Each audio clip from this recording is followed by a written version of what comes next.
Because every single individual can contribute. I repeat, every single individual can contribute. At the very outset, we see that economic nationalism fuels trade conflicts and deepens mistrust between countries. When one nation suddenly raises tariffs, blocks imports, or promptly announces that only the claim to be rising through economic nationalism. But there's a big difference between strategic self-reliance and shutting yourself off from the world. If extreme economic nationalism was such a great path to spend, School stand here with conviction, clarity, and courage to speak against the motion economic nationalism poses a threat to global stability. A nation that cannot guard its economy will someday lead to somebody else. With that, I rise against the motion. And before I begin, let me ask this house one simple question. Who benefits from the idea that economic nationalism is a threat? The weak, the poor, the exploited, or the global giants that are quite proving their dominance? Because every time a nation defends itself, it's under threat. Interesting, isn't it? My opponents keep crying that economic nationalism destabilizes the world. So let me ask them directly, if nationalism is a threat, then why did globalization collapse twice? Which means that the narrow mind divides the world into mine and others, while the nobles see the world as one family. Greetings, ladies and gentlemen, esteemed judges, valued educators, and my worthy opponents. I start with this enduring idea of Maha because it conveys that the world remains peaceful only when nations follow their own interest with a thoughtful awareness of the consequences the decisions may set in motion. And currently, economic nationalism does the exact opposite. It promotes nations to isolate, to compete fiercely, and to undermine the very essence of global collaboration. And that is why I stand firmly for the motion that economic nationalism poses threat to global stability. Before starting, ladies and gentlemen, let us first understand the organization on 16th of April 2025. Yes, ladies and gentlemen, the World Trade Organization has warned us, stating explicitly that the outlook of global trade has deteriorated sharply due to a surge in tariffs and trade policy uncertainty. This showed that increase in tariff barriers.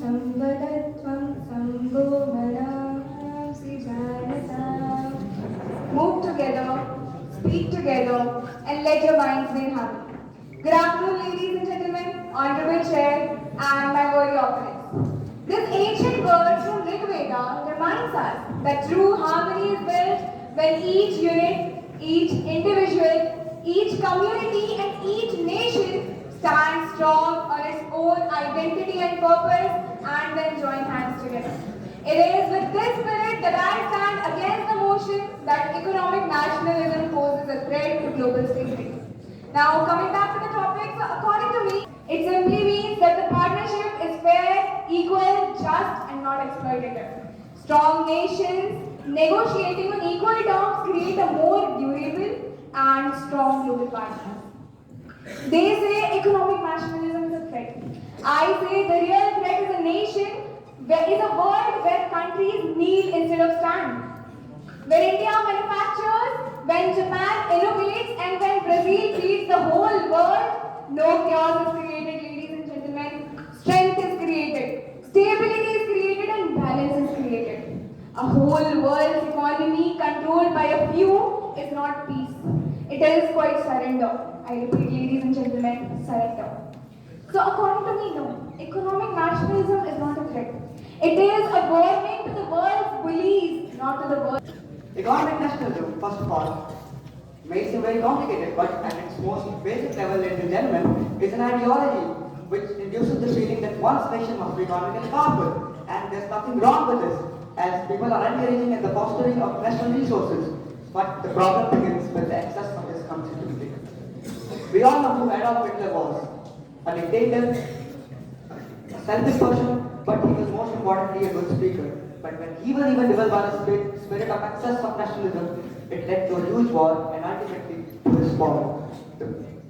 The motive is, ladies and gentlemen, to prove that excess of anything is bad. English Christian juries and esteemed teachers, all my dear friends, a very warm morning to you all. Today I feel very fortunate to express my views against the motion that is economic nationalism poses a threat to global stability, but it is not. Let me explain you well. Economic nationalism, when performed perfectly, It not only it not only it not only strengthened the nation but also made the global stability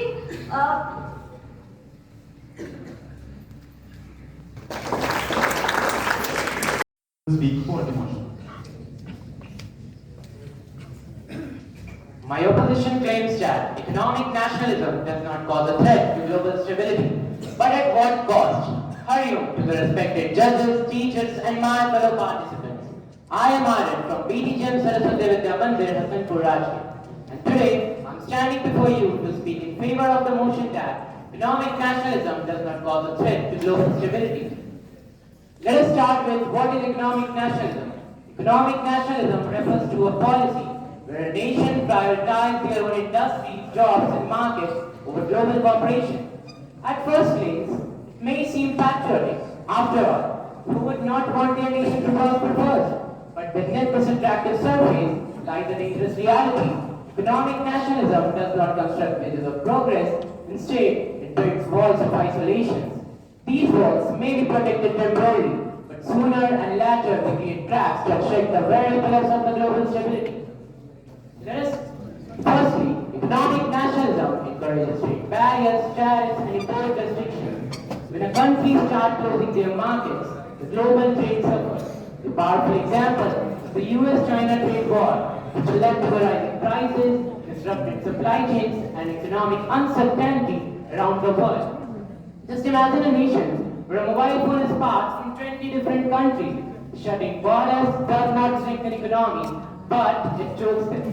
Secondly, economic nationalism threatens the spirit of international cooperation. No nation today, not even a superpower, can survive in complete isolation. When a country withdraws from global agreements, it refuses to share resources or prioritizes only its domestic gains, the diplomatic trust erodes. These mistrusts latter create fertile ground for geopolitical tensions, sanctions, and sometimes even led to war. Thirdly, economic nationalism sparks a dangerous chain reaction.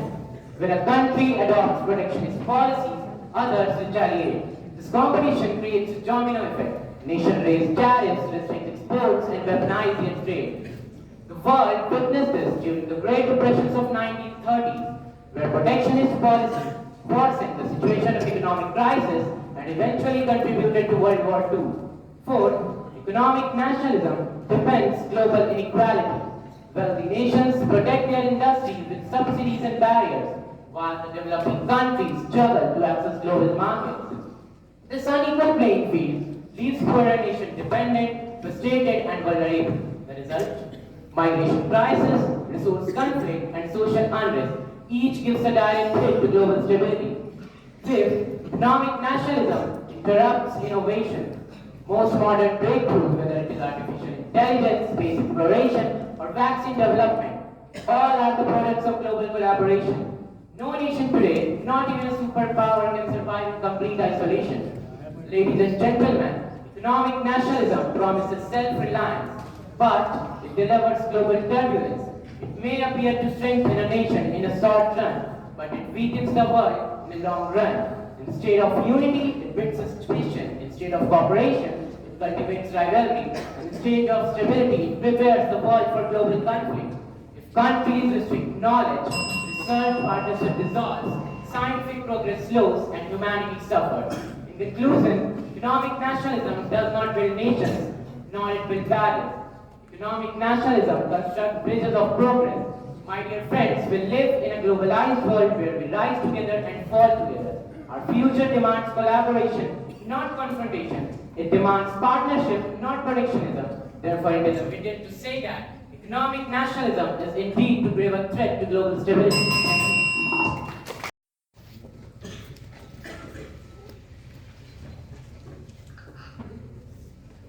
Nations are rediscovering across the world that economic nationalism is not a step back, it is a strategic leap forward. Hayum the honorable judges, respected teachers, and my worthy opponents. I'm Khushalinad and from BDGM Saraswati Vidya Mandir standing in front of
a few startups and helps build long-term economic strength.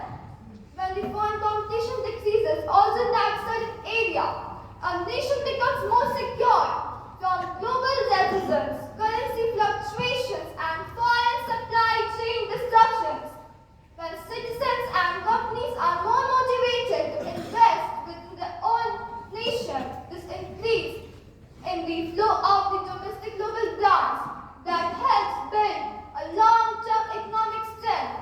When the economic nationalism often comes with stronger level laws, minimum wage protections, it supports the idea of local skill development for the nation's economical growth by reducing the reliance on foreign competitions for essential goods like food, fuel, raw materials, and technology. A nation becomes more secure.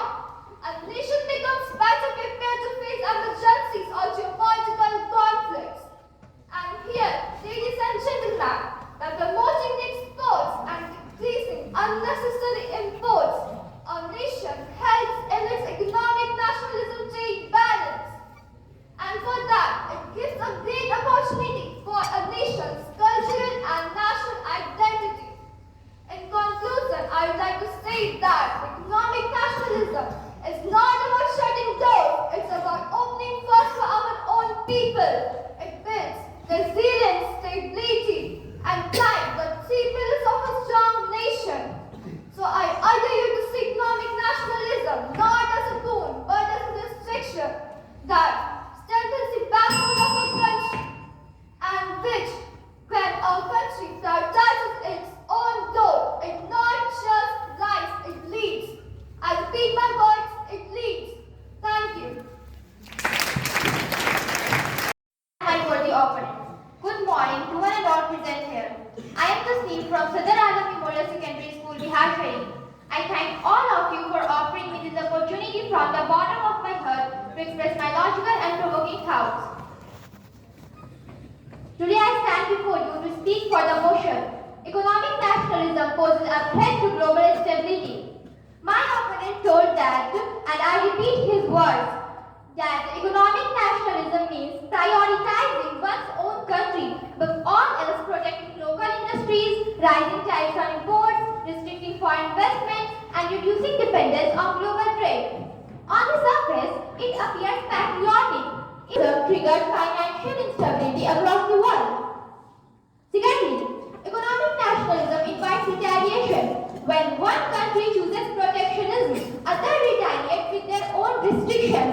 This leads to trade wars, an economic conflict that spirals out of control, and trade wars rarely remain limited to economics. They eventually turn into political tension, diplomatic breakdowns, and in extreme cases, even military conflict. When nations stop trading, they stop trusting, and when trust disappears, peace becomes fragile. Thirdly, economic sends messages that we will handle our problems alone. This mindset is not impractical, it is destructive. So ladies and gentlemen, in an era where the world is tightly connected, economically, technologically, and socially, economic nationalism is not just outdated, it is harmful. Audience and my fellow debaters. Today, the world is deeply interconnected, but this very interdependence leads the nation towards vulnerability in times of crisis. They are exposed to more vulnerability during sudden shocks and sudden shock. Before I proceed further, I would like to explain what do we actually mean by economic nationalism. It is when a country protects its own economic strength by protecting its domestic industries, employment, and very focused on its own development, which is not bad because relying on establish their own industries and limit their data to be shared openly. Also, economic nationalism. Soviet Union was standing alone. Economy collapsed, markets gone. GDP from 5 to 0%, economy from 7 to -3%, and still for my worthy opponents, this is stability. God knows how. Jai Hind to one and all present over here. Today, I, Kirit Saurabh, am standing in front of you to speak for the motion of the House.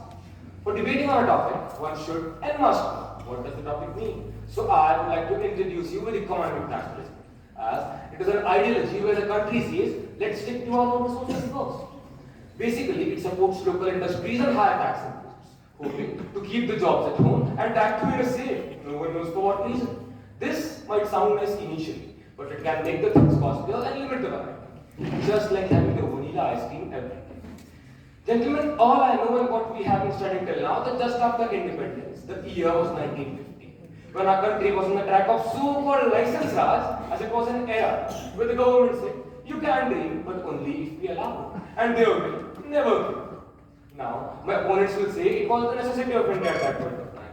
So in response, let's agree that it was the necessity of India. But Mr. Speaker, sir, a simple question, where was this economic nationalism and its so-called profit in the year 1991? When the world competition was replaced by suffocation. As our country's economy was locked behind the economic walls, industries were outdated, innovation was dead, and unemployment was hitting the common people the hardest. And at that point of time, India was globally irrelevant and technologically backward. And still, my worthy opponents want to favor this, and it is very clear that they want to debate on the point, but without facts and figures. And it is a very bold choice for them, as it is like jumping without a parachute and calling it flying. Wow. Coming to the current scenario, as we all know, that things kept for too long are wrong. And it's better to share it before it smells like liquid. According to the survey of National Mineral Information Center of 2025, China produces 94% of helium and 83% of germanium, which are two very, very critical inputs. And just because of this dominant supply control, China is imposing very high taxations on the other countries, which makes it very difficult for the developing nations to have an access on such important minerals. And it is a very clear example which shows that if not used properly, technology becomes a weapon. On a very alarming note, I would like to tell you that how this economic nationalism is countering the stability of the nations. The year lapsed by 40% and over 7 lakh people migrated out of the country. My dear listeners, you will be surprised to know a medicine which is used to avoid the complications during the pregnancy of a woman is of 12,000 rupees in America. And just because of tariffs and taxation, it is of 25,000 rupees in India. So, Mr. Speaker, sir, I would like to counter my worthy opponents by asking them a question that are these tariffs more important than someone's life? And if still they want to support this, then I don't think that there is anything else to influence. And if this is what stability means to this world, then I, being the cadet of SchoolNalanda, and we, being the citizens of India, don't want it. At last, I would like to end my debate. As global stability, then of course, independence will be labeled a threat. Because in a world addicted to convenience, self-reliance always loses their credibility. Good afternoon, Honorable Speaker, sir, respected judges, audience, and of course, my dear friends on the opposite side, who I'm sure have proven threats to global stability more times than the world actually faced one. Today, I firmly oppose the motion of the House because we seem to be living in a very strange world. A world where protecting your own economy is called dangerous, but depending entirely on foreign supply chains that collapse every 2 years is somehow for global stability. If this logic continues, next we'll be told that locking our houses at night threatens neighborhood peace. Listening to the arguments of our worthy opponents, it seems that perhaps they are a little mistaken about the very concept of economic nationalism. So before we debate its consequences, let me tell you what it truly is. It is not economic isolation, not economic arrogance, not a country locking itself away. It simply means prioritizing your own industries. Master, to please come over and announce the results. Sir, please.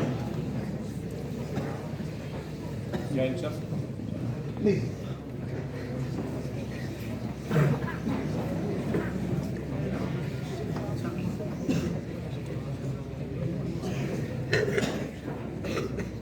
Honorable Chief Guest, Lieutenant Colonel Deepak Singh Thakur, Officiating Principal, Sainik SchoolNalanda, Lieutenant Colonel Amit Kumar Tyagi, Administrative Officer, respected judges and the scholars from Nalanda Now Mahavihara and Nalanda College, the principal section of result of inter-school English Debate Competition 2025-26. So, the motion before us, that is, it was well known and it challenged the participants to explore their critical thinking, their eloquence and insights on the given topic. And they have done so with the first of all, before announcing the name, may I request the chief guest of today, Tasneen Irshad option, that is the debater, the second debater in the position, Cadet Saurabh Manish Singh of Sainik, and he is none other than Cadet Ayush Raj. Position goes to JNV Rajgir. Good show. Then fifth position goes to DAB Power Grid Bihar Sharif.